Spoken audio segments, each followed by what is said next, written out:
దైవ సేవ, దేవుని కొరకు బ్రతకటం అనేది తక్కువ అంచనా వేసిన వాళ్ళందరూ నిద్రమోహం వాళ్ళే, ఆశోదోళ్లే.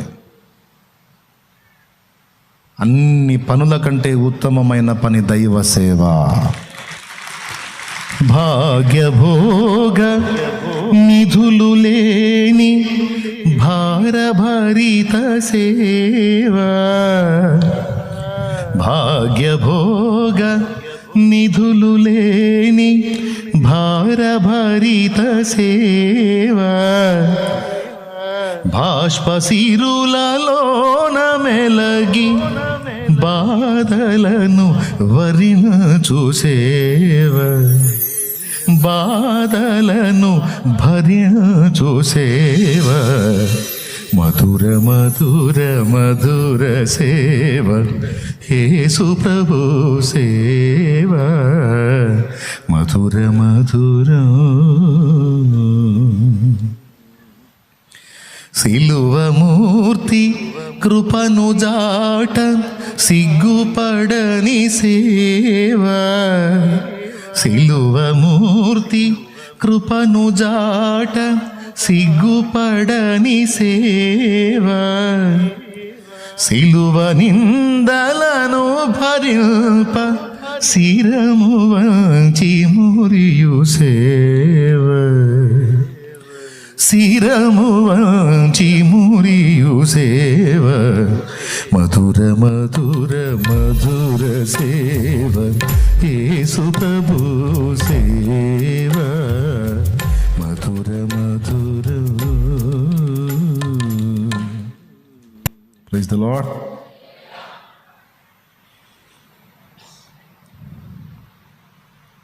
అకుల ప్రిస్కిల్లా విలువలు ఎరిగిన వాళ్ళు, వాళ్ళకేం ఆస్తిపాస్తులు సిరి సంపదలు ధనధాన్యాలు ఏం లేవు. ఉన్నంతలోనే కష్టపడ్డారు, తిన్నారు, దేవుని పని చేశారు, అన్ని జనులలో సంఘ స్థాపనలకు నాంది పలికారు. స్టార్టింగ్లో ఏమీ తెలియని స్థితిలో వచ్చిన వారికి ఉపదేశించి వాళ్ళు గొప్ప భక్తులు, ప్రవక్తలు, అపోస్తలులు అయ్యే అంతస్తుకు వాళ్ళని పుషప్ చేశారంటే ప్రోత్సహించారు. మళ్ళా వీళ్ళు డేరాలే కొడతారు. అందుకే ఈరోజు వాళ్ళ గురించి చెప్పాలని ప్రేరణ కలిగింది. దేవునికి స్తోత్రం కలుగును గాక.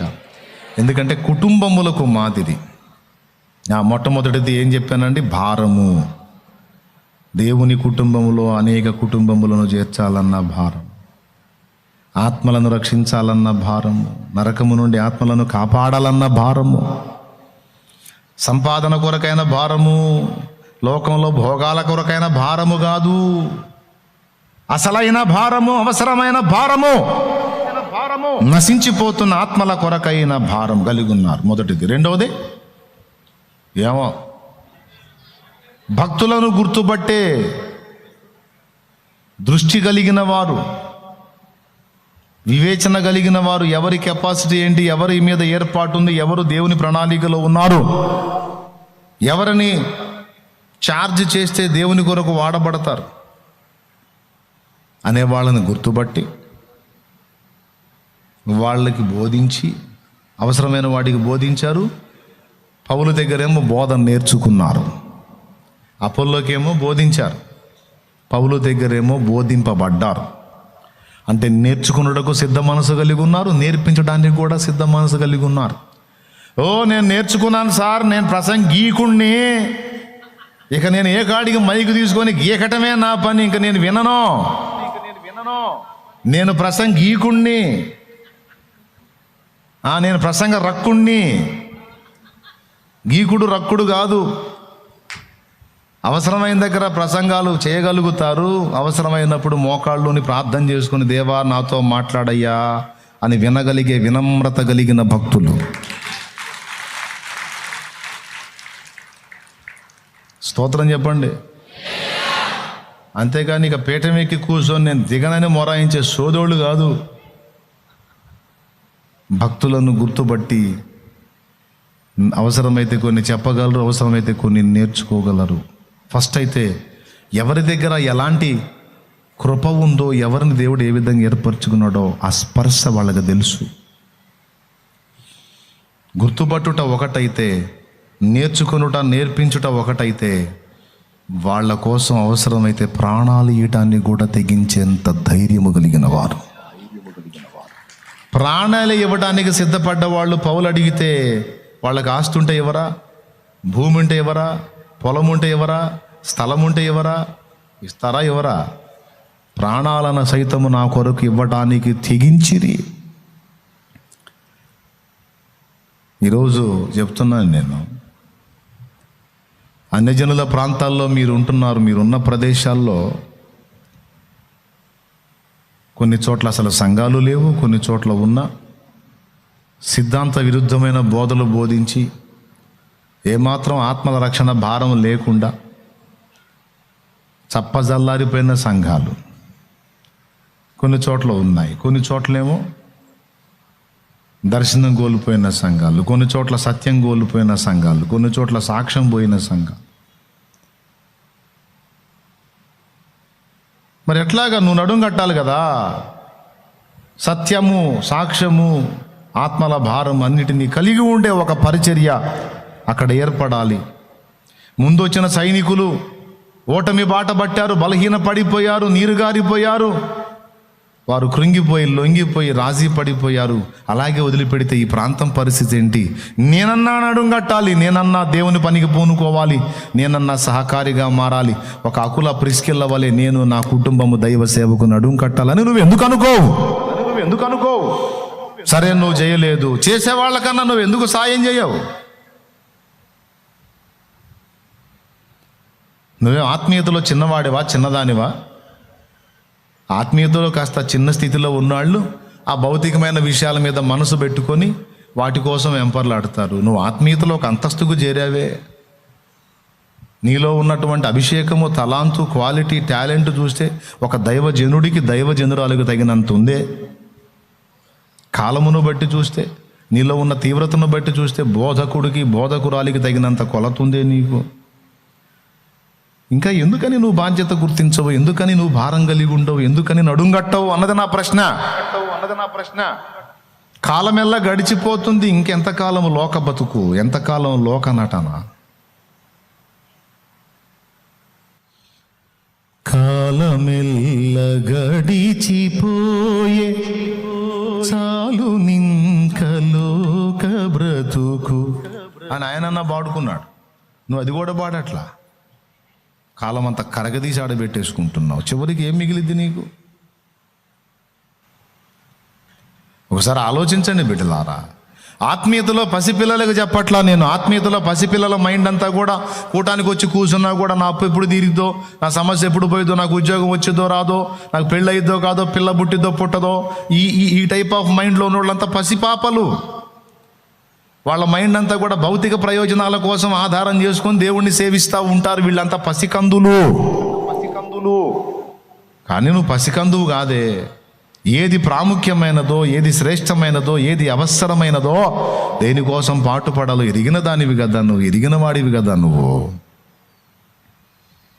నువ్వెందుకు నడుంగట్టావు? నువ్వెందుకు సాహసం చెయ్యవు? నువ్వెందుకు దేవుని పనికి పూనుకోవు? అంటే అన్నయ్య నాకేం ట్రైనింగ్ లేదన్నయ్య. ట్రైనింగు తమరి బొందా. ఏం ట్రైనింగ్ అమ్మా? నాకు అర్థం కాదు. నువ్వెందుకు యేసు ప్రభుని గుర్తెరిగావో నీకు తెలుసు కదా. యేసులో ఉన్నదేందో, గతంలో నువ్వు సేవించిన వాటిలో లేనిదేంటో నీకు అర్థమైంది కదా. యేసుని గురించి ప్రకటించడం నీకు తెలుసు కదా. ఎలా ఉండాలో ఎలా ఉండకూడదో నీకు తెలుసు కదా. నీతి నియమాలు నీకు తెలుసు కదా. ఇన్నాళ్ళు ప్రసంగాలు విన్నావు కదా. మరి ఇన్ని సంవత్సరాలు దేవుని మందిరంలో కూర్చొని నువ్వు విన్నదేంది? ట్రైనింగ్ కాదా? వెర్రిమొహమా? మరి ట్రైనింగ్ కాకపోతే ఎందుకు వచ్చావు? బైబుల్ తీసుకొని సరదాగా టైంపాస్ చేయడానికి వచ్చావా? మరి ఇన్నాళ్ళు నువ్వు విన్నదేంది? నువ్వు పొందిందేంది? ఇంకా ట్రైనింగ్ ఏంది? ఆత్మ కృపావరాల గురించి నీకు తెలుసు, దైవిక ప్రేమ గురించి నీకు తెలుసు, క్రీస్తు త్యాగం గురించి నీకు తెలుసు, దైవ త్రిత్వాన్ని గురించి నీకు తెలుసు, విశ్వాసాన్ని గురించి నీకు తెలుసు, మారు మనసును గురించి నీకు తెలుసు, మృతుల పునరుద్ధానాన్ని గురించి నీకు తెలుసు, నిత్యమైన తీర్పును గురించి నీకు తెలుసు. పరిశుద్ధాత్మ అభిషేకాన్ని గురించి నీకు తెలుసు, ఆత్మయందలి బలాన్ని గురించి నీకు తెలుసు, యేసు దేవత్వం గురించి నీకు తెలుసు, యేసు మానవత్వాన్ని గురించి నీకు తెలుసు, సాతాను పుట్టుపూర్వోత్తరాలు నీకు తెలుసు, దుష్టుని కార్యకలాపాలు నీకు తెలుసు, వాడి కదలికలు నీకు తెలుసు, వాడి ఎత్తుగడలు నీకు తెలుసు, వాటిని ఎలా చిత్తు చేయాలో నీకు తెలుసు. పరిశుద్ధ జీవితపు విలువను నీకు తెలుసు. ఇన్ని సంవత్సరాలు మరి ఏమి విన్నావు చర్చిలో కూర్చొని? హస్త నిక్షేపణం అంటే ఏంటో నీకు తెలుసు.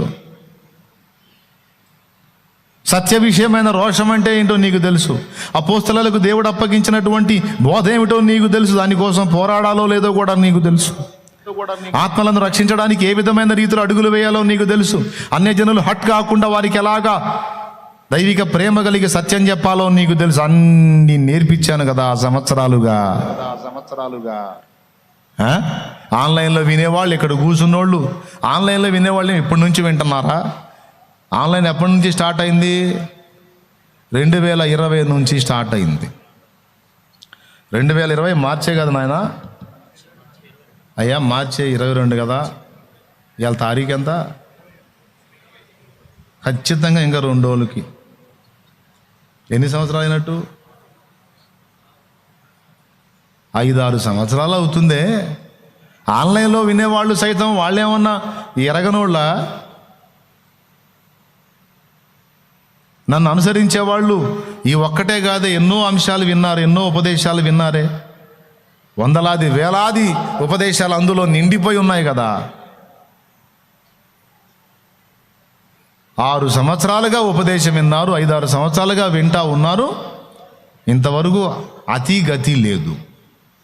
సేవ ఎందుకు చేయమంటే ట్రైనింగ్ చేయలేదన్నయ్య. నీ ట్రైనింగ్ జగలయ్యా. మరి ఇన్ని సంవత్సరాలు నువ్వు చేసింది ఏంది? ఇన్ని సంవత్సరాలు నువ్వు విన్నదేంది?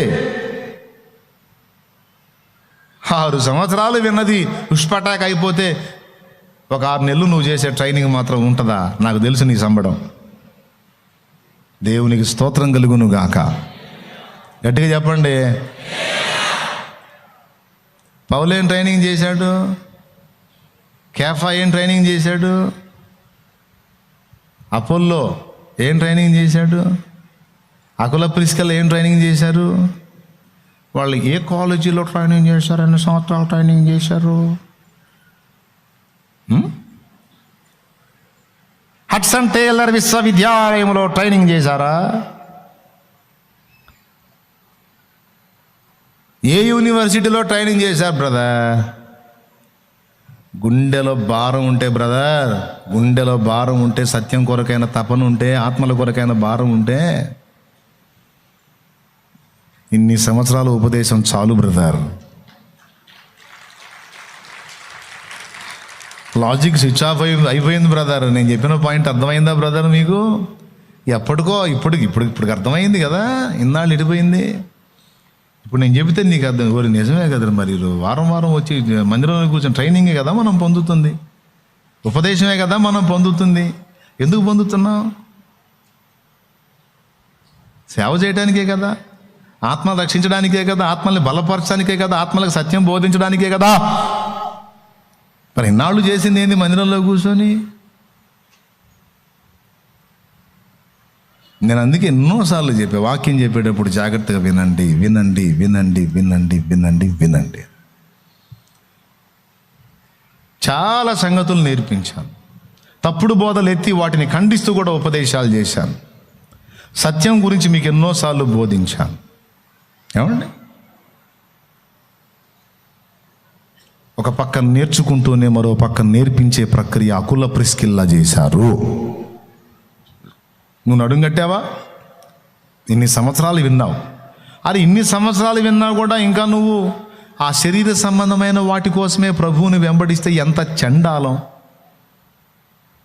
నువ్వు నాకు చెప్పు ఒక మాట. శరీరాన్ని ఇచ్చిన దేవుడు శరీర సంబంధమైన అవసరాలు తీర్చడానికి హెల్ప్ చేస్తాడా లేదా? చేస్తాడా లేదా? అంత మాత్రం విశ్వాసం లేదా నీకు? లేదా? మరి దృష్టి ఎటు పెడతాను? నాకు ఇంకా పిల్లబొట్టు లేదు, నాకు ఇంకా పెళ్లి కాలేదు, నాకు ఇంకా అప్పు తీరలేదు.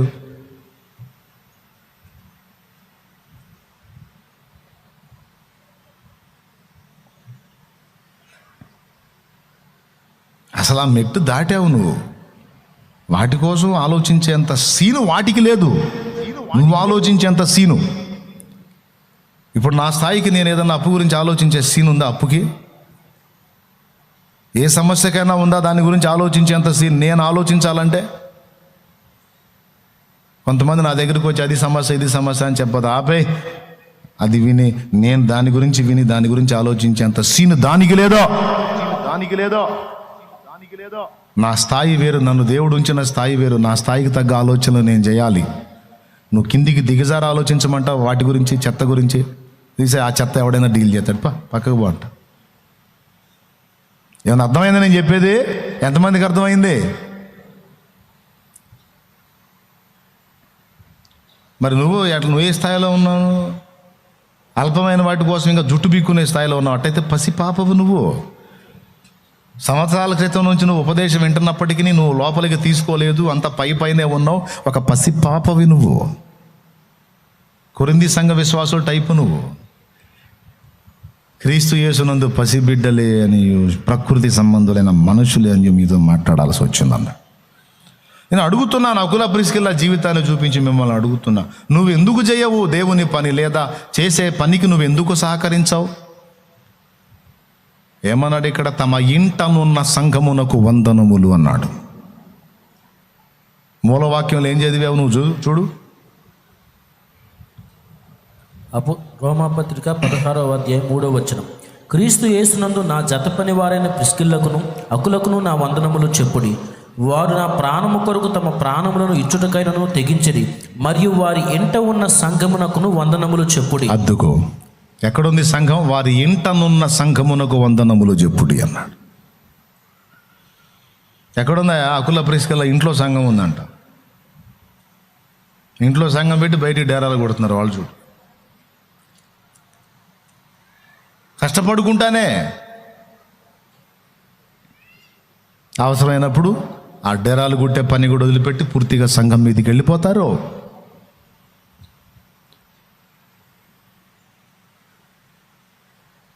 నువ్వు పసికందువా? ఉపదేశం వినని వ్యక్తివా? ఎలాంటి ఉపదేశాలు విన్నావు నువ్వు? ఎలాంటి చోట ఎదిగావు నువ్వు? ఎలాంటి ఉపదేశాలకు కనెక్ట్ అయి నేర్చుకున్నావు నువ్వు? నాకేం తెలియదండి అంటానికి సిగ్గుందా? మనకు సిగ్గుండాలి కదా. నాకేం తెలియదండి అంటానికి. తెలియదు అంటే సంవత్సరాలుగా వచ్చి కూర్చున్నావు కానీ హృదయంలోకి దేన్ని పోనీని అర్భకురాలుగా ఉన్నావు నువ్వు. చదువురాని మొద్దులాగా ఉన్నావు నువ్వు. చదువుకే వచ్చావు, బైబుల్ తీసుకునే వచ్చావు, పుస్తకం తీసుకునే వచ్చావు. నీకంటే అసలు అక్షర జ్ఞానం లేని వాళ్ళు పాస్టర్లు అయ్యారు, సేవకులు అయ్యారు, ఆత్మల సంపాదకులు అయ్యారు, దైవ సేవకు సహకారులు అయ్యారు. మన బతుకు ఎట్లా అయిపోయిందంటే ఇప్పుడు ఏంటో ఒక అరగంటకి మర్చిపోవటం, ఇప్పుడు ఏంటో కాసేపటికి మర్చిపోవటం. ఆ భారం స్థిరంగా ఉండదు, ఆ ఆలోచన స్థిరంగా ఉండదు. చెంచలం చెంచలం చెంచలం చెంచలం చండాలం. మనుషుల మనసులు అట్లా తెచ్చినాయి ఇప్పుడు. అది పక్కకు బాగానే పోయింది బ్రదర్. ఇప్పుడు నేను చెప్పినప్పుడు మండిది, నీకు రోషం వచ్చింది. అరగంట చాలు నువ్వు చల్లారిపోవటానికి. పక్కకు పోయి సెల్ ఓపెన్ చేసామంటే చాలు, SKNP మొత్తం పోయింది. కాదా? అవునా? విన్నప్పుడు ఉద్రేకం చెందడం కాదు, ఏ మాట దేవుడు స్ట్రైట్గా టార్గెట్ చేశాడో ఆ మాట పట్టుకొని సిగ్గు తెచ్చుకొని అరెచ్చి ఇంత క్లియర్గా దేవుడు నాతో మాట్లాడాడు, ఇంకా నాకేం చెప్పాలి? నిజంగా నేను అల్పమైన వాటి కోసం ఆశిస్తున్నానేంది? చండాలంగా నన్ను ఏమెట్లో దేవుడు ఉంచాడు, నేను దేని గురించి ఆవేదన పడుతున్నాను? అసలు వాటి గురించి నేను ఏడవటం ఏంది? అసలు నా దేవుడు అసమర్థుడు అయితే కదా, నా దేవుడు చేతగానుడు అయితే కదా, నా దేవుడు సహాయం చేయలేని వాడు అయితే కదా నేను ఈ అప్పులు అది ఇది అని చెత్త గురించి నేను దిగులు పడాలి? నాకు అవి ఉన్నాయని నా తండ్రికి తెలిసి కూడా ఎందుకు మౌనంగా ఉన్నాడు? చేస్తాడు. నేను ఆయన యందు విశ్వాసం ఉంచుచున్నాను అని ఒక్క మాట ఆయన ముందు పెట్టేసి నువ్వు ఆయన దృష్టి మీద, ఆయన కార్యాల మీద దృష్టి పెట్టు. ఆ మాట అన్నందుకైనా కనెక్ట్ అవుతాడు ఆయన. నా మీద ఇంత భరోసా ఉంచి నా బిడ్డ అవన్నీ నా తండ్రి డీల్ చేస్తాడు, తిడతారు, తిట్లు తింటాను, అయినా సరే నేను ముందు నాకు ఆయన కార్యం ముఖ్యం అని ఎప్పుడైతే నీ మైండ్ని నీ విలువకు తగ్గట్టు నువ్వు డైవర్ట్ చేసుకుంటావో అప్పుడు ఇవన్నీ నీకు డీల్ అయిపోతాయి. అవి ఆయన చూసుకుంటాడు. అంత మాత్రం విశ్వాసం లేని వ్యక్తివి, నువ్వేం భక్తుడివి, నువ్వేం విశ్వాసివి? అరే చిల్లర విషయాల కోసం అంత దిగులు పడతావా? చిల్లర సంగతుల కోసం అంత కంగారు పడతావా? నా దేవుడు ఏదో ఒక అద్భుతం చేసి ఎంతసేపు నిన్ను బయట ఇయటం ఆయనకే ఉన్న పెద్ద కొండలాంటి సమస్య. నీ సమస్య ఎంతసేపు పట్టిద్దామా నిన్ను బయటికి తీసుకురావడానికి ఆయన? అరే జీవితం అంతా అల్పమైనవేనా? బతుకంతా అల్పమైనవేనా? కాస్త విలువైనవి ఆలోచించవా? ఏవి రమ్యములో, ఏవి శ్రేష్టములో, ఏవి ఆవశ్యకమైనవో వాటిని దృష్టించవా?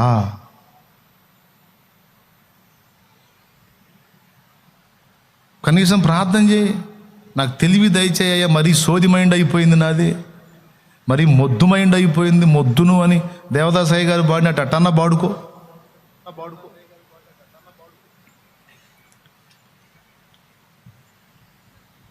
మొద్దునని పాడుకున్నాడు తెలుసా?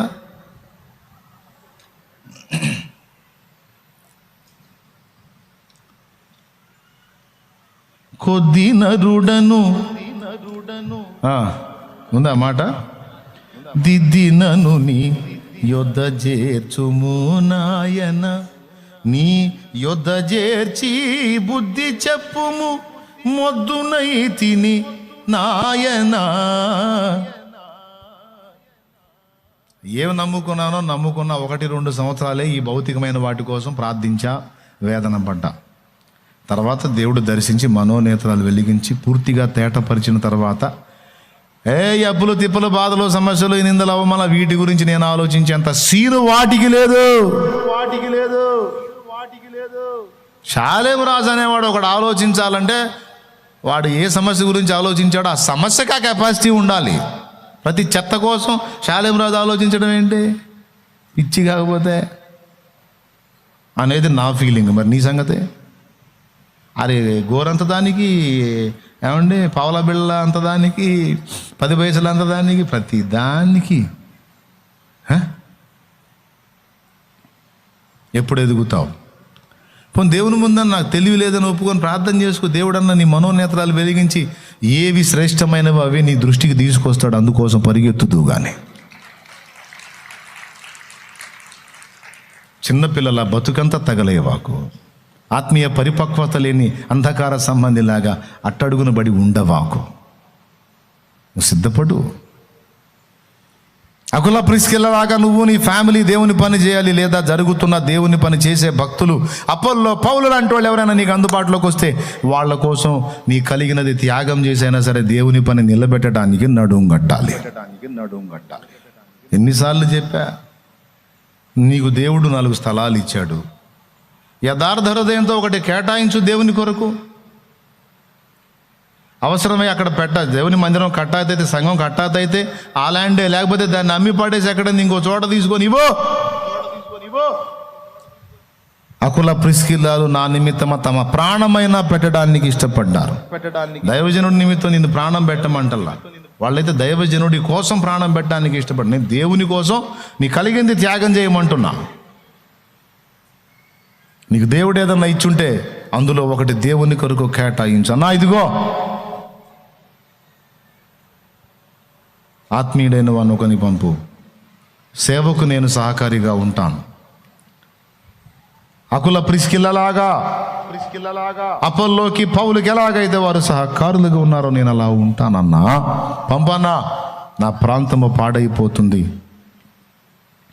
నా వంతు నేను నిలబడతాను. నమ్మకమైన దైవ జనును ఒకని పంపు, నేను చేస్తాను దేవుని పని, సహకరిస్తాను.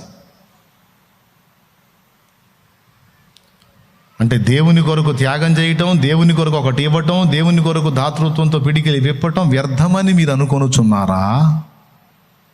ఎంత విశ్వాసులండి! అంటే దేవుని కొరకు ఒకదాన్ని త్యాగం చేస్తే అంతటితో లైఫ్ పోతుందని అనుకుంటున్నారా? మీరు అవిశ్వాసులు గాక విశ్వాసులా? ఓబేదేదోము ఇంట యెహోవా మందసము ఉండిన దినము మొదలుకొని యెహోవా ఓబేదేదోము ఇంటిని ఆశీర్వదించుచు వచ్చనను మాట దావీదు వినే.